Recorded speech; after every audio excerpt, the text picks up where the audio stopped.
ప్రస్తుతం ఎక్కడ చూసినా అఖండ 2 సినిమా గురించే చర్చ జరుగుతుంది. నందమూరి బాలకృష్ణ గారు, బోయపాటి శ్రీను కాంబినేషన్ రూపొందిన ఈ సినిమా డిసెంబర్ 5వ తారీఖున ప్రేక్షకు ముందుకు రాబోతుంది. అఘోరగా బాలయ్య తాండవ చేరున్న ఈ సినిమాలో శివుడి పాత్రలో ఎవరు కనిపిస్తారనే ఆసక్తి నెలకొంది. ఇటీవల ఎవరు ఊహించిన విధంగా చిరంజీవి గారి పేరు వినిపించింది. అయితే అందులో వాస్తవం లేదని, అఖండ 2 సినిమాలో శివుడిగా సీనియర్ ఎన్టీఆర్ గారు కనిపిస్తారని న్యూస్ వినిపిస్తుంది. పౌరాణిక పాత్రలకు పెట్టింది పేరు ఎన్టీఆర్ గారు. రాముడు, కృష్ణుడితో సహా ఎన్నో పాత్రలకు జీవం పోసి ఇండియాలో పౌరాణిక పాత్రకు బ్రాండ్ అంబాసిడర్ గా పేరు పొందారు. 1962 సంవత్సరం వచ్చిన సూపర్ హిట్ ఫిలిం దక్షిణయజ్ఞం సినిమాలో శివుడి పాత్రలో ఆయన ఒదిగిపోయిన తీరు తెలుగు ప్రేక్షక హృదయంలో చిరస్థాయిగా నిలిచిపోయింది.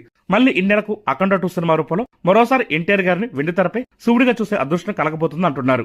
ఇప్పుడు టెక్నాలజీ ఎంతో పెరిగిపోయింది. దేవగంత నటుడు ఎన్టీఆర్ గారిని మళ్ళీ తెరపై శివుడిగా కనిపించేలా చేయడం పెద్ద కష్టమేమి కాదు. అందుకే అఖండ 2 చిత్ర బృందం ఈ నిర్ణయం తీసుకుందంట. క్లైమాక్స్ సన్నివేశాల్లో శివుడిగా ఎన్టీఆర్ గారు కనిపిస్తారని తెలుస్తుంది. అదే నిజమైతే నందమూరి అభిమానులకు మాత్రమే కాకుండా తెలుగు సినీ అభిమానులందరికీ ఆ సన్నివేశాలు గూస్ బంప్ తెప్పిస్తాయనడంలో ఎలాంటి సందేహం లేదు.